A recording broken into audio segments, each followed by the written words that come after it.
할렐루야, 예수님 안에서 반드시 좋은 일이 있습니다. 세계 어느 나라, 어느 민족이든 그들의 역사에서 전쟁이 없는 나라나 민족은 없습니다. 지금도 여전히 전쟁의 포성이 그치지 않는 우크라이나 역시 지난 역사에서도 전쟁의 참화를 겪었는데 다시 러시아의 침공으로 고통을 당하고 있으니 세계 모든 그리스도인은 전쟁이 끝나도록 하나님의 은혜를 구하며 기도해야 할 것입니다. 어떤 이들은 하나님이 계시다면 왜 아무 죄 없는 아이들과 부녀자들마저 죽음을 당하는 전쟁이 일어나도록 방치하느냐고 주장합니다. 여러분, 전쟁을 일으킨 이가 하나님이 아니십니다. 러시아의 대통령 푸틴과 그의 세력들입니다. 하나님은 인간에게 자유의지를 주셨죠. 하나님 모든 것을 아시고 결국에는 하나님의 섭리대로 모든 역사를 이루시지만 그 과정에서 선택하는 것은 결국 인간의 몫입니다. 지금 일어나고 있는 전쟁 역시 인간의 탐욕과 교만이 일으킨 인간의 전쟁입니다. 그런데 이런 전쟁 중에서도 가장 비참하고 우울한 전쟁은 바로 같은 민족끼리 싸우는 내전입니다. 지난 2011년 일어난 시리아전 내전이 벌써 10년이 넘어가고 있습니다. 가천 민족끼리 싸우는 이 전쟁으로 인해 전 국민의 3분의 1 이상이 집을 떠나 텐트와 남촌에서 생활하고 있습니다. 수많은 사람이 죽고 다친 것은 말할 것도 없죠. 얼마 전까지만 해도 이슈였던 친구가 하루아침에 적이 되고 죽고 죽이는 내전보다 비참한 전쟁도 없을 겁니다. 그런 내전이 다시 한번 이스라엘 민족 사이에서 일어났습니다.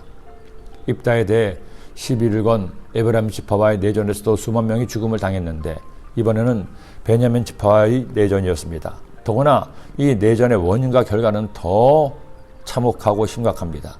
이스라엘 민족이 어디까지 타락했는지를 보여주는 예가 바로 이 내전의 원인이었습니다. 도대체 이스라엘이 어디까지 타락했을까요? 왜 일어나서는 안 될 내전이 일어났습니까? 에브라임 산지에 살던 레위 사람이 유다 베들레헴에 갔다가 첩을 맞았습니다.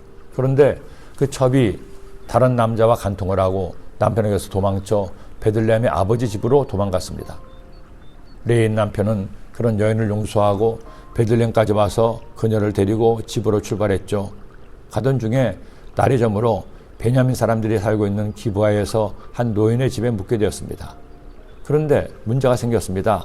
마을의 불량배들이 레위인의 첩을 내어달라고 하자 결국 레위인이 첩을 내보냅니다. 불량배들은 밤새도록 여인을 욕보였습니다. 아침에 밖에 레위인이 나가보니 여인은 이미 죽어 있었죠. 있어서는 안 될 일이 일어난 겁니다. 그제야 복수심에 불탄 레위인은 집에 가서 여인의 몸을 열둘로 쪼갰습니다. 그리고 그것들을 이스라엘 사방에 다 보냈습니다. 이것을 본 사람들은 이처럼 탄식했죠. 그것을 본 자가 다 이르되 이스라엘 자손이 애굽 땅에서 올라온 날부터 오늘까지 이런 일은 일어나지도 아니하였고 보지도 못하였노라. 이 일을 생각하고 상의한 후에 말하지 아니라. 레위인이 첩을 두었습니다. 그 첩이 남편을 배신하고 행음을 했습니다. 남편이 여인을 불량배들에게 넘겨주었죠. 불량배들은 여인이 죽을 때까지 능욕했습니다. 남편은 여인을 쪼개어 사람들에게 복수를 요청했습니다. 이런 일들이 하나님의 거룩한 백성 이스라엘 민족이 할 수 있는 일인가요? 이 말씀을 묵상하면서 생각한 것이 있습니다. 사람이 악해지면 어디까지 악해질 수 있는지를 다시 한번 생각했습니다. 가끔 뉴스를 통해 끔찍한 사건들을 접하게 됩니다. 그런 일이 뉴스가 되는 것은 그런 일이 일어나지 않다가 일어나니 뉴스가 되는 것이기는 합니다. 그래도 어떻게 부모가 자식을 죽이고 자녀가 부모를 해칠 수 있는지요?